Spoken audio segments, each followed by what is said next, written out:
बिस्मिल्लाहिर्रहमानिर्रहीम। नाज़रीन, economic news network की जानिब से मैं आबिद सईद आपकी खिदमत में हाज़िर हूँ।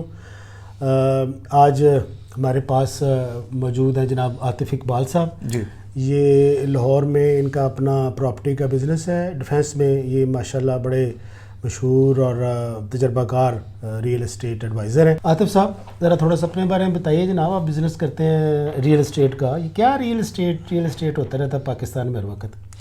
बिस्मिल्लाहिर्रहमानिर्रहीम जी। मेरा नाम आतिफ़ इकबाल है और मेरा ताल्लुक़ ही प्रॉपर्टी से है। सन 2004 से मैं प्रॉपर्टी के शोबे से वाबस्ता हूँ और इस वक्त DHA Lahore, DHA Gujranwala, DHA Multan, DHA Bahawalpur, DHA Peshawar, DHA Quetta के साथ ऑथराइज हूँ, रजिस्टर्ड हूँ। इसके अलावा रावी अर्बन डेवलपमेंट अथॉरिटी और RUDA Ravi urban development authority और सेंट्रल बिजनेस डिस्ट्रिक्ट पंजाब के साथ मैं ऑथराइज हूँ। रियल एस्टेट का जो आपने सवाल किया, सर, रियल एस्टेट पाकिस्तान में एक ऐसा शोबा है कि पाकिस्तान क्या बल्कि पूरी दुनिया के अंदर कोई भी इंसान किसी भी शोबे से वाबस्ता है, अल्टीमेटली जितनी भी उसके पास सेविंग आती है उसका जो कंजम्पशन है वो एंड में रियल एस्टेट पर ही होती है। जहाँ भी पूरी दुनिया में यही हमने देखा है, चाहे वो इंजीनियर है, डॉक्टर है, प्रोफेसर है, किसी किस्म का भी बिजनेस करने वाला है, चाहे वो जॉब है, अल्टीमेटली जो भी वो अर्न करता है, जो भी वो बचाता है ज़िंदगी में, सेव करता है, उसकी जो कंजम्पशन है या जहाँ वो पार्क करता है वो रियल एस्टेट है। एक तो आपकी ज़ाहिर है पर्सनल रेजिडेंस है जो आपको घर के लिए चाहिए, हर किसी को एक छत चाहिए, लेकिन इसके अलावा सबकी कोशिश यही होती है कि हम कुछ ना कुछ एसेट बना लें। और हमारे यहाँ तो ये वैसे भी कल्चर है कि अपने बच्चों के लिए, अपनी फैमिली के लिए या आने वाले मुस्तकबिल के लिए लोग जो हैं वो रियल एस्टेट में इन्वेस्टमेंट करते हैं। तो पाकिस्तान की चूँकि इस वक्त 25 करोड़ की आबादी है और मैं ये एग्जांपल कॉमनली कोट करता हूँ कि रियल एस्टेट का बिज़नेस पाकिस्तान के अंदर कभी भी ख़त्म नहीं होगा। ज़ाहिर है 25 करोड़ की आबादी के अंदर एक ट्रांजैक्शन जो है वो नीड उसकी हर वक्त मौजूद है। हमारे यहाँ जो ऑलरेडी कुछ अर्सा से रियल एस्टेट का बिज़नेस चल रहा था, उसकी जो सिंपल क्लासिफिकेशन हम कर रहे हैं वो अब दो हैं, एक रियल एस्टेट और एक फाइल एस्टेट है। फाइल स्टेट यानी, जी हाँ, फाइल अच्छी टर्म आपने इस्तेमाल किया, फाइल स्टेट। जी हाँ, फाइल स्टेट। अगर आप परवेज़ मुशर्रफ साहब के दौर से थोड़ा पीछे चले जाएं तो वहाँ आपको रियल एस्टेट ही सिर्फ नज़र आएगी। कोई भी डेवलपर है वो एक प्रोजेक्ट या एक एरिया जो है उसकी कटिंग करता है तो वो उसके प्लॉट नंबर के साथ उसकी बुकिंग करता है। फाइल का कॉन्सेप्ट पाकिस्तान में नहीं था। फाइल क्या है? फाइल ये है कि एक फ्यूचर प्रॉमिस के ऊपर आपको एक चीज़ दी जाती है जी, और एक बुकिंग इंस्टॉलमेंट प्लान के ऊपर आपको ये चीज़ दी जाती है जिसको हम ऑफ प्लान भी कहते हैं आम टर्म में। अच्छा, ऑफ प्लान दुनिया में मौजूद है, लेकिन वहाँ जैसे दुबई है, ऑफ प्लान ये है कि आपने एक अपार्टमेंट बुक करवाया और आपको पता है उसकी ये डिलीवरी टाइम है और वो उतने टाइम के बाद मिल जाना है। हमारे यहाँ जो फाइल स्टेट का बिज़नेस है वो बिल्कुल थोड़ा डिफरेंट डायरेक्शन में चल रहा है।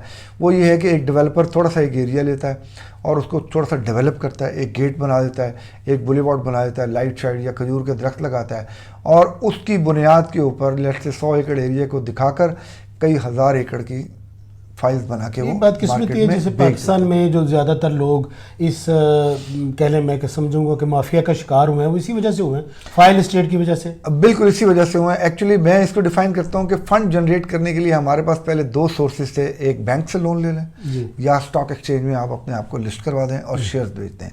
ये एक अब नया लोगों के पास मेथड आ गया कि आप छोटा सा एरिया एक बनाएं टाउन और उसके बाद आप कई हज़ार फाइलें उसकी बेच के एक ऐसा फंड पब्लिक से जनरेट कर लें जिस पे ना आपको इंटरेस्ट देना है जी, और 2, 3, 4, 5 साल उसको इस्तेमाल भी करें और उसके बाद ज़्यादा क्या होगा कि आपको रिफंड करना पड़ जाएगा। उसके ऊपर भी डेवलपर बिल्डर जो है वो एक डिडक्शन अमाउंट उसने रखी होती है, वो डिडक्ट करता है और वो आपको पैसा वापस देता है। ना उसकी कोई पकड़ है ना उसको कोई पूछ। बड़ी बदकिस्मती की बात है आतिफ साहब। मैं समझता हूँ कि पाकिस्तान में सबसे ज़्यादा जो लोग जुल्म का शिकार हुए हैं वो शायद रियल एस्टेट में हुए इसी में। और ये और दिलचस्पी की बात यह है कि ये कोई एंडिंग नहीं है कि जी ठीक है लोग बड़े परेशान हैं लिहाजा बिल्डर्स ने या डेवलपर्स ने अपना काम बंद कर दिया। नो, आज भी आप देखें कि सबसे ज़्यादा जो इश्तहार आ रहा है वो प्रॉपर्टी का ही आ रहा है। इसी का उसकी वजह क्या है कि क्या बहुत ज़्यादा लुक्रेटिव है, बहुत ज़्यादा इसमें अट्रैक्शन है, बहुत ज़्यादा मुनाफा है, कमाई है, क्या वजह है? उसमें सर सबसे बड़ा मुनाफा यही है ना कि देखिए आप एक पेपर दे रहे हैं जिसकी प्रिंटिंग कॉस्ट या उसके ऊपर आप HR जो आपने डिप्लॉय किया, अगर आप उसको भी चंद हज़ार रुपये लगा लें तो एक कागज़ जो आपने प्रिंटिंग प्रेस में फॉर्म बुक करवाया वो शायद आपको 5, 6, 8, 10 हज़ार का पड़ रहा होगा, लेकिन उसके बदले जो आपने पेमेंट ली है मार्केट से, लेट से अगर आपका 20 लाख रुपए का आपने 5 मरले का प्लॉट रखा है और उसकी 20% आपने डाउन पेमेंट रख दी है तो ऑब्वियसली बात है आपने 4 लाख रुपए उसका मार्केट से कलेक्ट कर लिया है। और अब लैंड आपके पास है नहीं मिसाल के तौर पर, और आप उस फाइल को कागज़ की शक्ल में बुक करते जा रहे हैं। हमारे यहाँ जो फाइल स्टेट है वो ऐसी है कि जब तक लोग बुकिंग करवाना बंद नहीं कर देते तब तक डेवलपर बुकिंग नहीं बंद करता। डेवलपर ये नहीं कर रहा है कि मेरे पास 100 प्लॉट है तो मैं 100 ही बेचूं, वो तब तक बुक करता रहता है जब तक लोग बुक करवाते चले जाते हैं। आपको कहने का मतलब ये है कि आतिफ साहब के नाज़रीन के लिए भी हम ये बात बताएंगे कि ये क्योंकि पैसा आपका है, जो हमारे अवाम है उनका पैसा है जो इन्वेस्ट करना चाहते हैं, अगर वो नेक नीति के साथ इन्वेस्टमेंट करना चाहते हैं तो उनको फिर अपना प्रिकॉशन खुद करना चाहिए, अपनी एहतियात खुद करनी चाहिए कि वो किस जगह पे। लेकिन मैं ये समझता हूँ कि दुनिया में जैसे आपका कोई भी एक्शन है वो या तो किसी लालच के तहत हो रहा है या फिर किसी खौफ के तहत हो रहा है, या आप किसी से खौफजदा है कोई एक्शन कर रहे हैं या फिर आप लालच में आके कर रहे हैं। तो मेरा प्रॉपर्टी में बहुत ज़्यादा लालच का एलिमेंट जो है वो भी शामिल है, ज़रूरत से ज़्यादा लालच का एलिमेंट। मैं बिल्कुल आपकी इस बात से मुत्तफिक हूँ। बेसिकली मार्केट जब ये फाइल स्टेट बिजनेस पाकिस्तान में आया तो आर्टिफिशियल हाइप, आर्टिफिशियल बाइंग ये मेथड अपनाए गए। चूँकि वो एक पेपर था, ट्रांजैक्शन में बहुत आसानी थी और ये एक इजी काम था कि एक फ़ाइल जो है वो आपने पहले डेवलपर ने बेची और बाद में अपने किसी सोर्सेज चैनल्स के अंदर मार्केट में उसको बाय करना शुरू कर दिया कुछ पैसा लगा के, जिससे उसकी एक मार्केट बनना शुरू हो गई और लोगों ने देखा कि जी कुछ लोगों ने पैसे कमा लिए हैं। मिसाल के तौर पर 4 लाख रुपए मैंने जिस तरह आपको बताया डाउन पेमेंट में फ़ाइल बेच दी, उसके बाद उसको 6 लाख में 8 लाख में चंद फाइलें खरीदी, ज़्यादा नहीं, यानी चंद क्वांटिटी में, जिससे मार्केट में एक हाइप बनी और हर आदमी को यूँ नज़र आया कि जैसे कि ये किसी ने फाइल ली है, वर्ड ऑफ माउथ बनता है कि जी मुझे इस पर इतना प्रॉफिट हो गया। अच्छा, ये इसकी मैं एग्जांपल हमेशा लोगों को देता हूँ, ये म्यूजिकल चेयर प्रोग्राम है जी। आपने देखा होगा चेयर्स पड़ी होती हैं और म्यूजिक चलता है, बंदे ज़्यादा होते हैं, चेयर्स कम होती हैं। जब म्यूजिक रुकता है जो बैठ गया वो बैठ गया, जो रह गया वो रह गया। इस साइकिल के अंदर भी यही होता है कि चंद लोग तो अपनी फाइलें बेच जाते हैं और उनको मुनाफा भी हो जाता है, लेकिन मोस्टली पब्लिक जो है वो इसमें ट्रैप हो जाती है। सही बात। और बिलियन ऑफ रुपीस जो है वो इन कागजों के अंदर इस वक्त डंप है पाकिस्तान का, फाइल स्टेट के अंदर, जो कि अगर इंडस्ट्री में लगता या किसी और प्रोडक्टिव सेक्टर में लगता तो शायद आज पाकिस्तान की सिचुएशन काफ़ी बेहतर होती। चल ये बताइए कि जो आजकल सबसे ज़्यादा मौजूद ज़ेर बहस है कि नए बजट में जो 24-25 का जो बजट आया था उसमें प्रॉपर्टी के ऊपर और रियल एस्टेट के ऊपर टैक्सेस लगे हैं और लोगों के लिए प्रॉपर्टी का काम करना, प्लॉट खरीदना, प्लॉट बेचना ये थोड़ा सा मुश्किल हो गया है। मुश्किल तो नहीं कहना चाहिए, लेकिन ये कि थोड़ी सी कॉस्ट उसकी ज़्यादा हो गई। थोड़ा सा मुझे ओवरव्यू दें कि क्योंकि जुलाई का महीना गुजर गया, अगस्त में भी आज खासा दिन गुजर गए हैं, मुझे ये बताइए कि कौन कौन से जो टैक्स हैं वो इफेक्ट ले चुके हैं, कोई ऐसा तो नहीं जो टैक्स ना रह गया हो, जो आपके नॉलेज में ना हो या हमारी नॉलेज में ना हो, वो बताइए कि फेडरल गवर्नमेंट ने क्या लगाया है और प्रोविंशियल गवर्नमेंट ने क्या लगाया है। और अगर मैं आपको एग्जांपल आपसे पूछ सकूं कि अगर 1 करोड़ का कोई प्लॉट है, आज वो ट्रांसफ़र करना चाहे, बेचने वाला कितना टैक्स देगा और खरीदने वाला कितना टैक्स देगा? बिल्कुल ठीक। इसमें मैं आपको थोड़ा सा क्लियर कर दूं कि कुछ टैक्सेस तो 2023-24 का जो बजट आया है इसके अंदर लगे हैं, लेकिन कुछ टैक्सेस जो हैं वो ऑलरेडी पीछे लग चुके थे। उसमें एक टैक्स जो है वो डीम्ड इनकम टैक्स कहलाता है, जिसको हम 7 ही कहते हैं, सेक्शन 7 ही इनकम टैक्स ऑर्डिनेंस। जी हाँ, वो ऑलरेडी 2021 में ही लगा दिया गया था, लेकिन फिर उस पर स्टे हो गया। ये टैक्स सबसे ज़्यादा इसने मार्केट को डिस्टर्ब किया। हालांकि अभी इसकी रेशो ज़्यादा नहीं है, लेकिन इस टैक्स में इशू क्या है कि आपके पास एक प्रॉपर्टी है, चाहे वो फाइल की शक्ल में है, चाहे वो प्लॉट की शक्ल में है, यानी एक ओपन लैंड है, पोजेशन है, लेकिन अभी आपने उस पर कोई कंस्ट्रक्शन नहीं की हुई। लॉ अब ये कह रहा है कि आपको उस पर रेंट आ रहा है। अब लॉजिकली तो उस पर कोई रेंट नहीं है, जाहिर आपका एक खाली प्लॉट पड़ा, उस पर किराया कैसे आ सकता है? लेकिन लॉ ये कह रहा है कि आपको उस पर किराया आ रहा है और उस किराए के ऊपर गवर्नमेंट कह रही है कि आपने टैक्स देना है।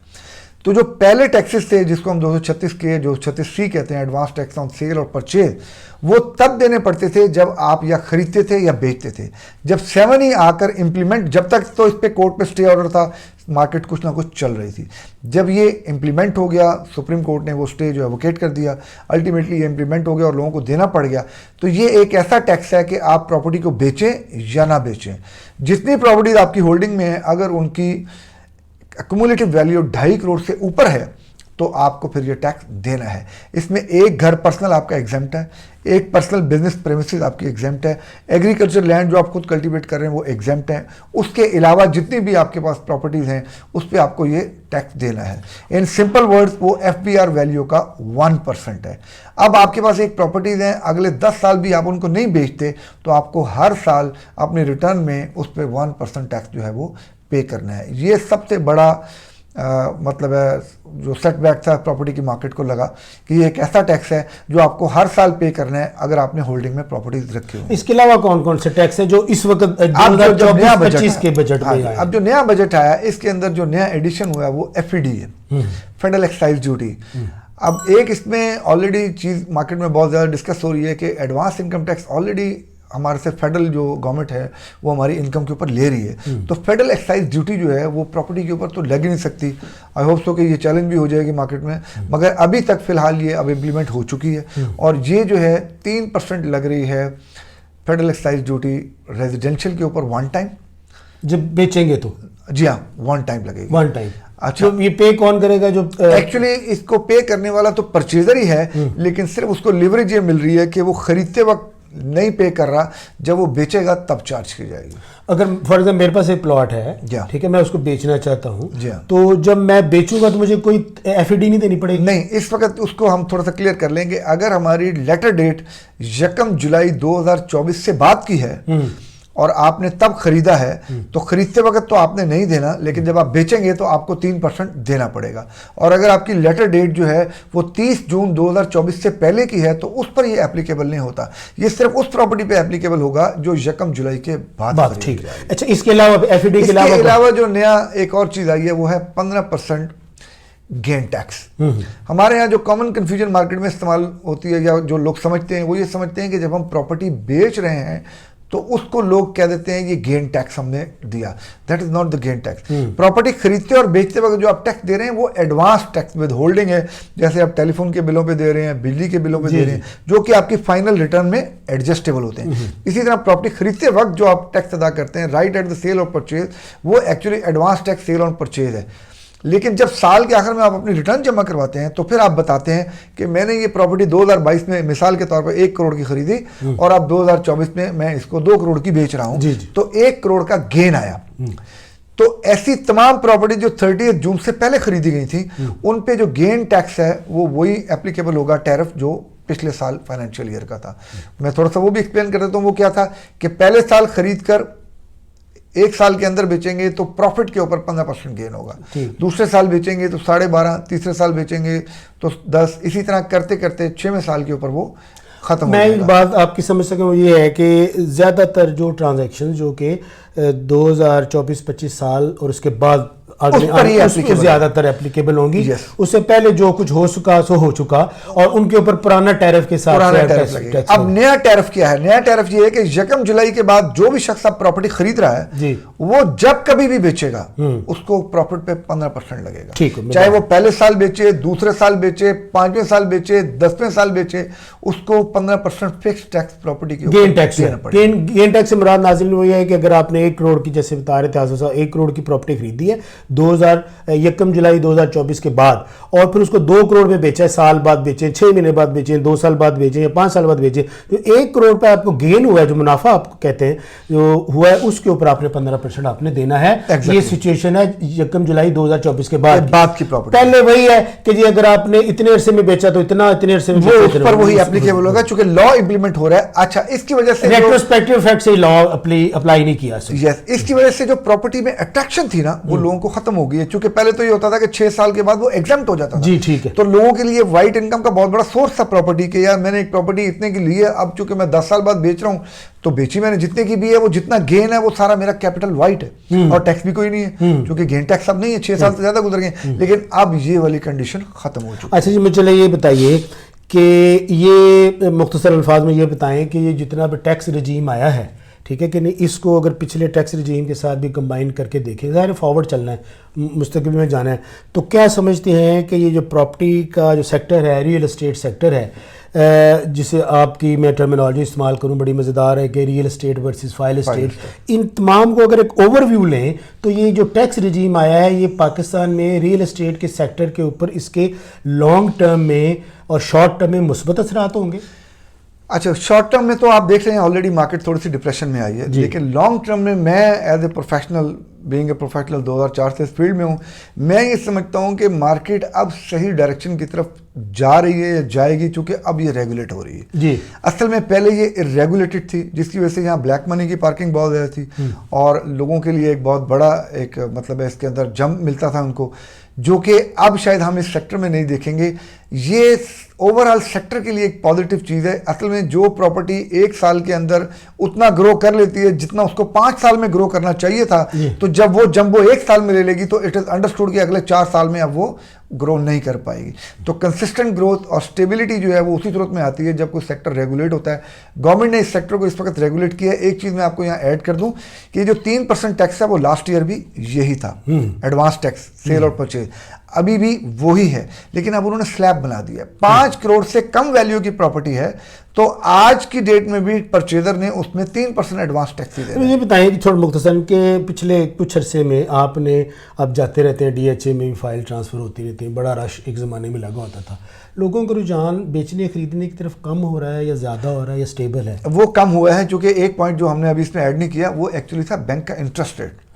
2 फैक्टर्स अप्लाई हुए मेन इसके ऊपर प्रॉपर्टी के बिजनेस को क्रश करने में। एक तो 7E जो पहले आया, सेकंड जो है वो आया बैंक का इंटरेस्ट रेट जो 22% पे चला गया। जब बैंक ने 22% पे इंटरेस्ट रेट को ले गया तो हर शख्स ये देख रहा है कि मैं 1 करोड़ रुपया अगर बैंक को देता हूं तो मुझे 22 लाख रुपया महीना वैसे ही आ जाता है, जो कि तकरीबन 2 लाख रुपया महाना बन जाता है कमोबेश। जबकि दूसरी तरफ प्रॉपर्टी जो है वो डिक्लाइन पे चल रही है या वो ग्रो नहीं कर रही। तो ये मेजर फैक्टर था इंटरेस्ट रेट, जिसकी वजह से प्रॉपर्टी की मार्केट डिप्रेशन में चली गई है और अभी भी थोड़ा चल रही है। आपने सवाल किया कितनी ट्रांजैक्शन हो रही हैं, तो मैं आपको ये बताता चलूं कि अगर 2022 या 21 में जब रेगुलर मार्केट शेप में थी और चल रही थी तो ट्रांसफ़र जो है वो तकरीबन 70, 80, 100 को टच कर रही थी पर डे। इस वक्त डीएचए के अंदर ट्रांसफ़र जो है वो 1 से 20 के दरमियान वेरी करती हैं, थोड़ा प्लस थोड़ा माइनस, लेकिन कभी 18, 19, 20 पे भी गई हैं। अमूमी तौर पे जो चल रही हैं वो 1 से 10 के दरमियान। चलिए, मैं समझता हूँ कि ये जो जैसे ट्रांजिशन है जो रेगुलेटरी इकोनॉमी करेक्शन मोड में है, जैसे स्टॉक एक्सचेंज करेक्शन मोड में आता है, तो कुछ अरसे बाद तकरीबन 1-2 साल लगेंगे, शायद 3 साल लग जाए कि बिल्कुल चीज़ें पटरी पे आ जाएंगी, या फिर आप समझते हैं कि कोई और भी एलिमेंट है जो कि मैं समझता हूँ कि देखिए जब एक बॉटम मार्केट में आ जाता है तो इकोनॉमिक साइकिल का जो इस वक्त दुनिया में कैपिटलिज्म का दौर चल रहा है, इसमें इकोनॉमिक साइकिल यही है कि मार्केट जब एक बॉटम पे आ जाती है ना तो लोग वो पुरानी प्राइसेस को भूल जाते हैं और उस बॉटम को अब बेस बनाते हैं और वहाँ से दोबारा स्टार्ट लेते हैं। तो ये मैं आपको बताता चलूँ कि इस वक्त चूँकि मुहर्रम ऑलरेडी गुजर गया, सफ़र चल रहा है, ये भी गुजरेगा, तो आज मार्केट जिस प्राइस पर है ये थोड़ा सा गेन लेगी, लेकिन चूंकि मार्केट में ज़्यादातर इन्वेस्टर इन्वॉल्व हैं, जैसे ही थोड़ा सा गेन आएगा वो दोबारा प्रॉफिट टेकिंग करेंगे। तो मार्केट कंसिस्टेंट ग्रोथ नहीं लेगी, थोड़ा सा गेन लेने के बाद फिर रुकेगी। अलबत्ता अगले आने वाले 6 माह या अगले साल जिस पर हम बात करें 2025 जून तक, हम देख रहे हैं कि इंटरेस्ट रेट जो है वो नीचे को आएगा और जैसे जैसे इंटरेस्ट रेट नीचे आएगा मार्केट ग्रो करेगी। आप ये कह सकते हैं कि अगले 1.5 से 2 सालों के अंदर मार्केट जो है वो दोबारा से इस स्टेज पर आ चुकी होगी कि लोग इन पुराने रेट्स को भूल चुके होंगे और जो आज रेट है बॉटम पर इसको बेस बनाएंगे, आगे चले, इसको बेस बनाएंगे और हर शख्स ये कहेगा कि मैंने चीज़ इतने की ली है और अब मुझे इतना प्रॉफिट हो गया है। अभी हम ये बात कर रहे हैं कि 2 साल पहले जिसने जो चीज़ ली थी वो माइनस पे आ गई। तो यही असल में वो साइकिल होता है जो आपको दोबारा से एक होप देता है और एक नया ब्लड जो है वो मार्केट में फिर इंजेक्ट होता है और मार्केट चलता है। चले, ओवरऑल अब देखते हैं कि प्रॉपर्टी जो है उसका सेक्टर जो है वो उसको ग्रो करना चाहिए, आपका ये ख्याल है? अगर हालात मुवाफक रहें, स्टेबिलिटी रहे, मुल्क में इस्तेहकाम रहे और लोगों का कॉन्फिडेंस सिस्टम में आ जाए तो प्रॉपर्टी का बिजनेस भी एक रेगुलेट भी हो जाएगा और लोग बिल्कुल होगा, ज़हनी तौर पे तैयार भी हो जाएंगे भी ये टैक्स है, ये देना है, ये लेना है और यही खर्चा होगा ताकि लोग बिल्कुल होगा, परेशानी में ना हो। बिल्कुल होगा। और असल में चीज़ ये होती है, देखें अगर आप प्रॉफिट में होना तो आप हमेशा पीस ऑफ माइंड में होते हैं जी। जब आपको लॉस होता है तो आप डिप्रेशन में जाते हैं। और मैं लोगों को कॉमन एग्जांपल देता हूं कि आपके पास अगर कोई प्रोडक्ट एसेट आपके हाथ में है तो लॉस या प्रॉफिट तब होगा जब ट्रांजैक्शन एग्जीक्यूट हो जाएगी, जब आप उसको बेच देंगे। अगर आप कुछ प्रॉपर्टी आपने ली हुई है और वक्ती तौर पर उसका रेट नीचे आ गया है, आप उसको होल्ड रखेंगे, वो फिर रिकवर कर देगी। मेरे नुक्ता नज़र में इस वक्त इसका रेगुलेट होना जो है ये पाकिस्तान की इकोनॉमी के लिए भी पॉजिटिव है और लोगों के लिए भी पॉजिटिव है, क्योंकि इरेगुलेट सेक्टर जो है वो हमारी इस इकोनॉमी को भी बहुत नुकसान दे रहा था। जिस टाइम मैंने बताया कि फाइल बिजनेस के अंदर बिलियन ऑफ रुपीज़ जो है वो डंप हुआ है। अब रियल एस्टेट रियल डायरेक्शन की तरफ जा रही है और यही पाकिस्तान के लिए और हम सब के लिए बेहतर है कि जो जेन्युइन सेलिंग बाइंग है जो हमारी नीड के मुताबिक है, क्योंकि हर साल हमारी पॉपुलेशन जो है वो ग्रो कर रही है और जाहिर है हमें हर साल घरों की ज़रूरत है। तो एक पॉजिटिव ऑलरेडी पोटेंशियल जो है वो हमारी मार्केट में मौजूद है। आर्टिफिशियल हाइप की वजह से वो डिस्टर्ब होता है और एक्स्ट्रा ऑर्डिनरी जब गेन ले लेती है तो ऑटोमेटिकली उसके बाद मार्केट करेक्शन लेती है। मार्केट की करेक्शन फिर इन्वेस्टर को भी डिस्टर्ब करती है, आम इंडिविजुअल को भी डिस्टर्ब करती है, as a professional service provider हमें भी डिस्टर्ब करती है और गवर्नमेंट का रेवेन्यू भी जिस तरह आजकल कम हो गया। अगर ये कंसिस्टेंट और ग्रेजुअली ग्रो करेगी तो वो सबके लिए बेहतर होगा। चलिए, बहुत शुक्रिया आतिफ इकबाल साहब। आपसे गुफ्तगू करके बड़ा मज़ा आया। आपने मैं समझता हूँ कि बड़ा इम्प्रेसिवली हमारे सुनने वालों को, देखने वालों को बताया। इंशाल्लाह आपसे आइंदा भी रब्ता रहेगा और रियल एस्टेट से जुड़े जो मुख्तलिफ मसाइल हैं उनके बारे में हम आपको गाहे बगाहे जो है वो तकलीफ़ देते रहेंगे। तो नाजरीन, उम्मीद है आज हमने पाकिस्तान में इस वक्त जो रियल एस्टेट और उसकी जो मौजूदा सूरत हाल है उसके बारे में डिस्कस किया, फिर उस पर जो टैक्सेस लगे हैं उनका क्या इम्पैक्ट आएगा मार्केट के ऊपर, और फ्यूचर जो है उसको हम किस तरह देख रहे हैं। मार्केट पाकिस्तान में रियल एस्टेट का जो फ्यूचर है ये आतिफ इकबाल साहब ने आज हमें बताया। उम्मीद है आपको हमारा ये एपिसोड पसंद आया होगा। और आखिर में मेरी आपसे गुजारिश है कि आप हमारे चैनल को सब्सक्राइब करें, देखें, वीडियोस को शेयर करें, लाइक भी करें और अपने दोस्तों और फैमिली के साथ इसको मज़ीद इस चैनल को प्रमोट भी करें। आप सबका बहुत शुक्रिया। इंशाल्लाह अगले ही किसी एपिसोड में मुलाकात होगी। खुदा हाफिज़। अल्लाह हाफिज़। Thank you.